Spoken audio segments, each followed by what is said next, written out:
Hello दोस्तों, नमस्कार। उन्मुक्त स्टडी सेंटर में आप सभी का स्वागत है। आज हम लोग बाल मनोविज्ञान एवं शिक्षण विधि प्रैक्टिस सेट नंबर 22 सॉल्व करेंगे, जो आपकी आगामी परीक्षा यूपी टेट, सी टेट और सुपर टेट के लिए बहुत ही उपयोगी और महत्वपूर्ण प्रश्न है। यदि आप हमारे चैनल पर नए हैं तो हमारे चैनल को शेयर और सब्सक्राइब कीजिए और हमारे प्लेलिस्ट में जाकर जीएस के प्रश्न और पर्यावरण और बाल मनोविज्ञान के प्रश्न सॉल्व कर सकते हैं। आइए देखते हैं आज का पहला प्रश्न। आज का पहला प्रश्न है, अधिगम में ने प्रभाव का नियम दिया, तो इसका सही उत्तर हो जाएगा डी। थार्नडाइक जो थे उन्होंने अधिगम में प्रभाव का नियम दिया था। ठीक है, आइए हम इस प्रश्न की व्याख्या देख लेते हैं। थार्नडाइक ने अधिगम या सीखने के मुख्यतः 3 नियम दिए हैं: तत्परता का नियम, प्रभाव का नियम, अभ्यास का नियम। ठीक है, थार्नडाइक ने अधिगम के सीखने के मुख्य 3 नियम दिए: तत्परता का नियम, प्रभाव का नियम, अभ्यास का नियम। ठीक है, प्रभाव के नियम के अनुसार हम उस कार्य को सीखना चाहते हैं जिसका परिणाम हमारे लिए हितकर होता है। प्रभाव संतोषजनक होने पर व्यक्ति उस अनुक्रिया को सीख लेता है तथा असंतोष उत्पन्न होने पर उस कार्य को नहीं करना चाहता है। प्रभाव के नियम को अध्यापक द्वारा कक्षा कक्ष में लागू करने के लिए मुख्यतः 2 कार्य करने अति आवश्यक हैं। पहला, शिक्षक को अध्यापन कार्य करते समय बालकों का उत्साह बढ़ाना चाहिए। दूसरा, शिक्षक को चाहिए कि पाठ्यक्रम को व्यवस्थित करके छात्रों के सामने प्रस्तुत करे ताकि छात्रों में अधिगम के प्रति अभिरुचि बढ़े। आगे बढ़ते हैं। अगला हमारा प्रश्न है, निम्न में किस विधि का उपयोग स्मृति के मापन के लिए नहीं किया जाता है? तो इसमें किस विधि का प्रयोग जो है स्मृति के मापन के लिए नहीं किया जाता है, हमको ये बताना है। इसका सही उत्तर हो जाएगा बी, तार्किक विधि। तार्किक विधि का जो प्रयोग है स्मृति मापन के लिए नहीं किया जाता है। आइए हम इस प्रश्न की व्याख्या देख लेते हैं। स्मृति वह योग्यता है जो पूर्व अनुभवों अथवा अधिगम से सीखी गई बातों को संचित करने तथा कालांतर में उसका चेतन जगत में प्रयोग करने संबंधित है। प्रत्यावाहन विधि, पहचान विधि, पुनः सीखना विधि स्मृति से संबंधित है तथा तार्किक विधि बौद्धिक क्षमता से संबंधित है। ठीक है, तार्किक विधि बौद्धिक क्षमता से संबंधित है, न कि स्मृति से संबंधित है। आगे बढ़ते हैं। अगला हमारा प्रश्न है, प्रासंगिक अंतर्बोध परीक्षण। प्रासंगिक अंतर्बोध परीक्षण जिसे TAT का परीक्षण कहते हैं, TAT का विकास द्वारा किया गया, मतलब TAT का विकास किसके द्वारा किया गया? तो इसका सही उत्तर सी हो जाएगा, मरे। ठीक है, मरे ने TAT परीक्षण का विकास किया था। आइए हम इस प्रश्न की व्याख्या देख लेते हैं। प्रासंगिक अंतर्बोध परीक्षण TAT व्यक्तित्व मापन का एक परीक्षण है। किसका मापन का? व्यक्तित्व मापन का एक परीक्षण है। इस परीक्षण का विकास 1935 में हार्वर्ड विश्वविद्यालय के शिक्षक S.A. मरे द्वारा किया गया। TAT परीक्षण में 31 कार्यों का प्रयोग किया जाता है, 31 कार्डों का प्रयोग किया जाता है, जिसमें एक कार्ड सादा रहता है तथा परीक्षण के समय एक व्यक्ति पर अधिकतम 20 कार्डों का प्रयोग किया जाता है और प्रत्येक कार्ड पर अलग अलग विषयों पर अलग अलग चित्र बने होते हैं। प्रत्येक कार्ड पर बने होते हैं चित्रों के आधार पर 5 मिनट में इस जो कार्ड पर बने चित्रों के आधार पर 5 मिनट में कहानी बनानी पड़ती है। ये दोस्तों, ये इस पे एक अलग वीडियो हम बनाए हैं, आप उस पर जाकर देख सकते हैं हमारे प्लेलिस्ट में। आगे बढ़ते हैं। अगला हमारा प्रश्न है, मनोविज्ञान का शिक्षा के क्षेत्र में सबसे बड़ा योगदान है। मनोविज्ञान का शिक्षा के क्षेत्र में सबसे बड़ा योगदान क्या है? इसका सही उत्तर हो जाएगा डी, बाल केंद्रित शिक्षा। ठीक है, बाल केंद्रित शिक्षा। आइए हम इस प्रश्न की व्याख्या देख लेते हैं।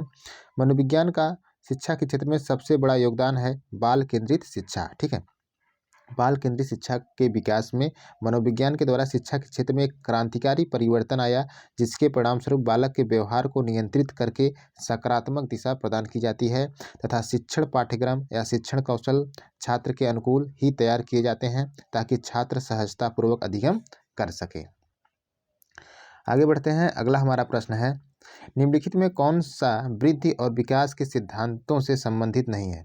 वृद्धि और विकास के संबंधित सिद्धांत से संबंधित नहीं है, तो इसका सही उत्तर हो जाएगा बी, वर्गीकरण का सिद्धांत। वर्गीकरण का जो सिद्धांत है वह वृद्धि और विकास के सिद्धांत से संबंधित नहीं है। आइए हम इस प्रश्न की व्याख्या देख लेते हैं। वृद्धि एवं विकास सतत चलने वाली एक ऐसी प्रक्रिया है जो बालक को असहाय शिशु से आत्मनिर्भर प्रौढ़ बनाती है। विकास के सिद्धांत निम्नवत हैं जिससे विकास की प्रक्रिया नियंत्रित होती है। पहला, निरंतरता का सिद्धांत। दूसरा, समन्वय का सिद्धांत या एकीकरण का सिद्धांत। तीसरा आपका व्यक्तिकता का सिद्धांत। चौथा आपका वंशानुकरण, वातावरण के अंतःक्रिया का सिद्धांत।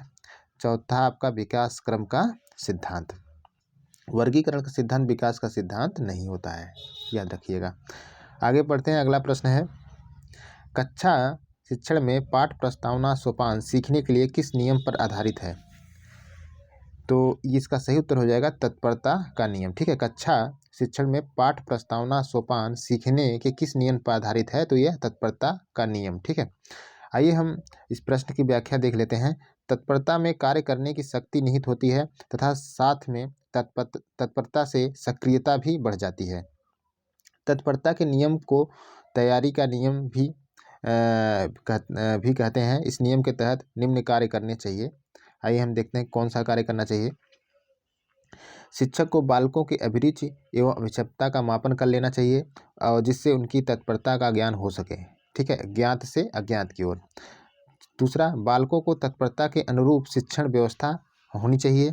तीसरा, पूर्व पाठ के कुछ 3 प्रश्न पूछकर नवीन पाठ प्रारंभ करने चाहिए, पाठ प्रस्तावना। ठीक है, भाटिया के अनुसार तत्परता या किसी कार्य के लिए तैयार होना युद्ध को आधा विजय कर लेना होता है। ठीक है, आगे बढ़ते हैं। अगला हमारा प्रश्न है, संप्रत्यय निर्माण का प्रथम सोपान होता है। संप्रत्यय निर्माण का प्रथम सोपान होता है, तो इसका सही उत्तर हो जाएगा प्रत्यक्षीकरण।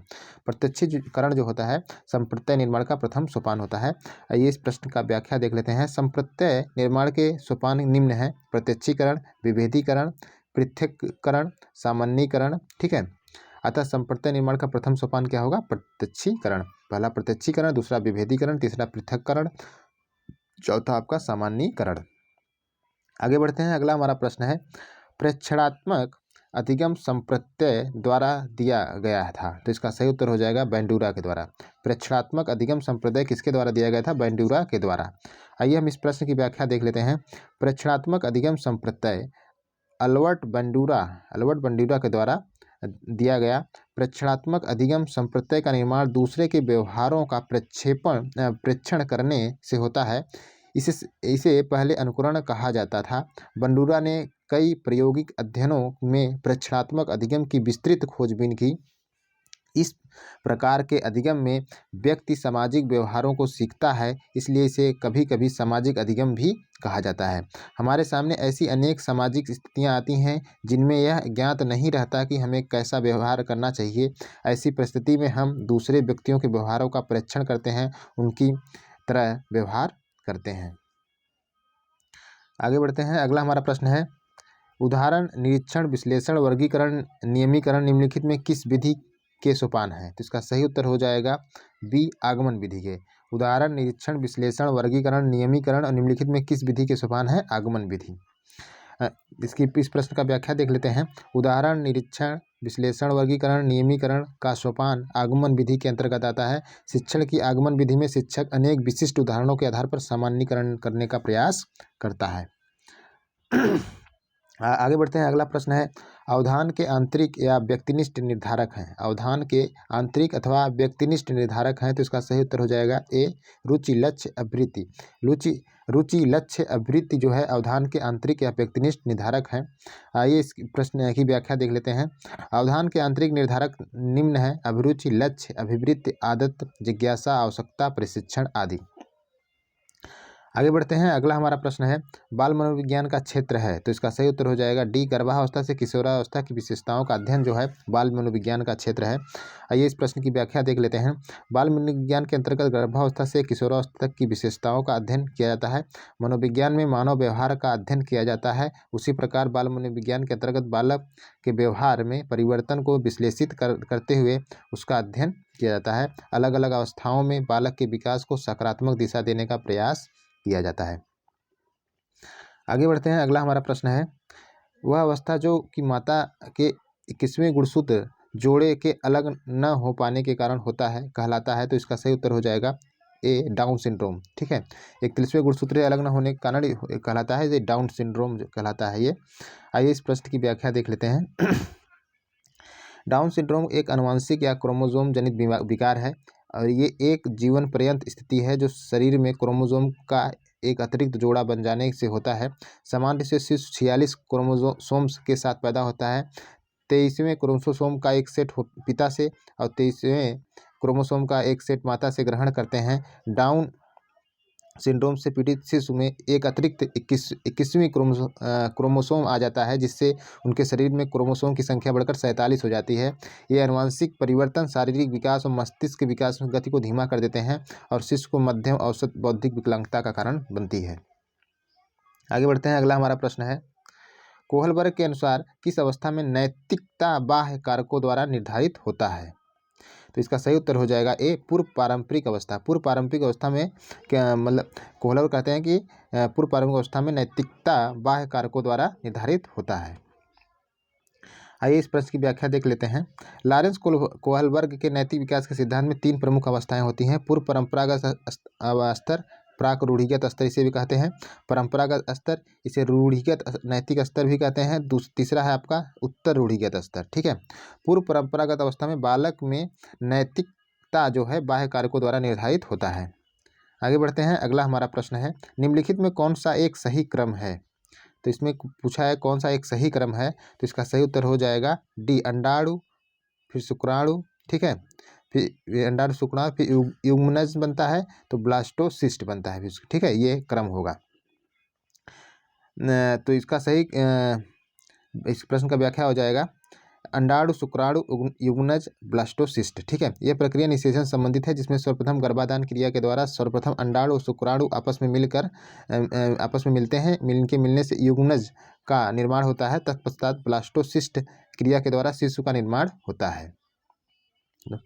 आगे बढ़ते हैं। अगला हमारा प्रश्न है, अंतर्मुखी, बहिर्मुखी, उभयमुखी व्यक्तित्व का वर्गीकरण किसके द्वारा किया गया? तो इसका सही उत्तर हो जाएगा युंग के द्वारा अंतर्मुखी, बहिर्मुखी और उभयमुखी व्यक्तित्व का वर्गीकरण किया गया। इस प्रश्न की व्याख्या देख लेते हैं। युंग स्विट्जरलैंड के मनोवैज्ञानिक थे और मनोवैज्ञानिक गुणों के आधार पर युंग ने व्यक्तित्व का वर्गीकरण किया। बताया कि व्यक्तित्व मुख्यतः 3 प्रकार के होते हैं, अंतर्मुखी, बहिर्मुखी और उभयमुखी। दोस्तों आज का हमारा प्रैक्टिस सेट था, आपको कैसा लगा कमेंट करिएगा, लाइक करना मत भूलिएगा, सब्सक्राइब शेयर करना मत भूलिएगा। Thank you.